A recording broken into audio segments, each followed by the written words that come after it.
Hi guys! Welcome to Financial Health and Wealth, where we educate you in various ways to improve your life financially and live long, healthy lives.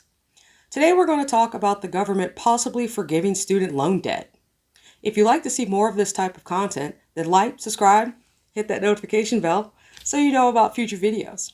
Let's get started.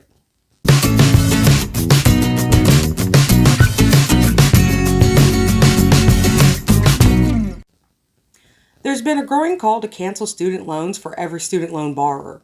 Supporters say that canceling student loans for every borrower would save a generation from significant debt, enable them to buy a home, save for retirement, reduce racial and social disparity, and help stimulate the economy.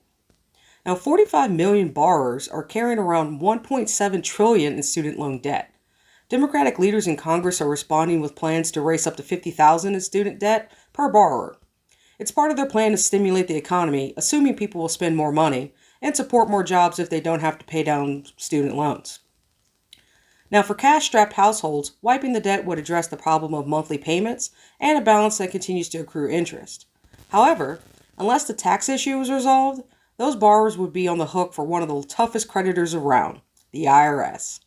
Forgiven debt can be considered taxable income, and the liability of such can be high. U.S. Senator Chuck Schumer stated, "Student loans and federal student loans are becoming a forever burden." If Democrats can't get the votes they need, Schumer is urging President-elect Biden to do it on his own through an executive order. They say a higher education law from 1965 gives the president the power to forgive student loans without Congress. And while Schumer says Biden is considering it, Biden does not confirm that. He's repeatedly said he prefers Congress to erase student loan debt. Supporters want Congress to pass the HEROES Act, the $3 trillion stimulus package that House Democrats passed in May, but that's currently stalled in the U.S. Senate. The HEROES Act includes a variety of plans to stimulate the economy, including second stimulus checks, weekly enhanced unemployment benefits, state and local aid, and student loan forgiveness. President-elect Joe Biden says Congress should pass a stimulus package like the HEROES Act. The only problem for people who want to cancel student loans for every student loan borrower is this: the HEROES Act doesn't cancel student loans for every student loan borrower. That may come as a surprise to you, given all the rhetoric to cancel student loans, particularly in the legislative bills that the House Democrats proposed and passed. So let's explore the fine print so that you're fully informed about student loan forgiveness and what you should expect if Congress passes the HEROES Act in its original form.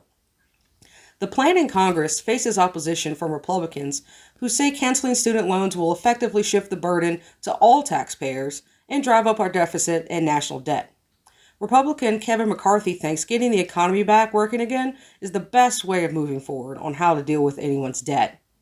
And while Democrats in Congress say they want to forgive up to $50,000 per borrower, Biden has called for canceling up to $10,000 per borrower to help them cover basic expenses. Now, this plan would only change the national debt for a short time. Over the next decade, the federal government will lend out $1.1 trillion to new borrowers.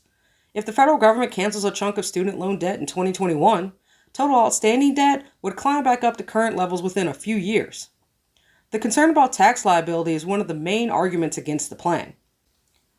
There are opponents that point out existing programs that are already in place regarding tax-free debt forgiveness. There are a few situations that allow for tax-free debt forgiveness under the current law. First, there's the Public Service Loan Forgiveness Program, wherein a borrower's remaining federal loan balance will be wiped after 120 qualifying monthly payments. Students must be working for the right kind of employer, though, a government organization or a 501c3 not-for-profit organization. The program is far from perfect, though. Nearly 180,000 unique borrowers have applied to have their debts wiped, and just 3,469 have been forgiven, according to September data from the U.S. Department of Education. Debt forgiveness under the Public Service Program is tax-free. There's also the insolvency exception. That's already written in the tax code. An example of this is a taxpayer with $100,000 in student loan debt, plus $25,000 of other debt, and $10,000 in cash in a bank account, and that's their only asset. Under the insolvency exception, this person would be insolvent by $115,000. In this case, the person's student debt could be canceled and excluded from their income. However, there's a trade-off. The insolvent taxpayer loses certain tax benefits, which include their basis in property and net operating losses. Student debt that is discharged due to death or total and permanent disability of the student is also tax-free. Finally, back in January, The IRS and the Treasury Department gave tax relief to defrauded students who had their balances wiped when their colleges closed. The most straightforward argument against mass loan forgiveness is that its benefits are skewed towards the rich. The top fifth of households holds $3 in student loans for every $1 held by the bottom fifth, according to an analysis by the People's Policy Project. Why? Borrowers take on student debt to attend college, and people with college degrees tend to earn more.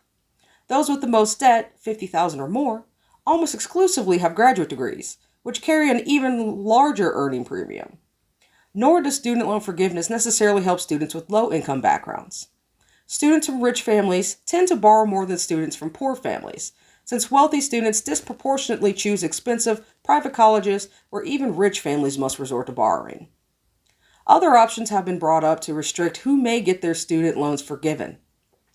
One such group would be the economically distressed. Economically distressed, for example, refers to a student loan borrower who would otherwise pay no money every month through an income-driven repayment plan, and they are in student loan default or they're 90 days delinquent on their student loans. Clearly, this means that millions of student loan borrowers will not receive any student loan forgiveness. Based on this definition, this is a much smaller subsection of the 45 million student loan borrowers who may be hoping for student loan forgiveness. However, opponents of wide-scale student loan forgiveness may be more willing to support this limited student loan forgiveness if Congress ultimately decides to cancel student loans. For now, it remains to be seen how Congress or the new Biden administration will help student loan borrowers contend with taxes stemming from debt forgiveness. A possibility could be for the forgiveness to be part of a COVID-19 stimulus program. Perhaps it could be deemed a qualified disaster relief payment that's excluded from gross income. Congress could also draft legislation that ensures only borrowers below a certain adjusted gross income receive tax-free forgiveness. Now, whether you're someone with 6 figures of student loan debt or graduated debt-free, this issue affects millions of people currently and potentially millions more in the future. Are the loans truly the problem, or is it the overall cost of education in America? It's hard to judge, and we'll all be keeping an eye on this as it develops. So thanks for watching, and as always, hit the like and subscribe button to keep getting future content, and go ahead and tap that notification bell while you're at it. Enjoy the rest of your day.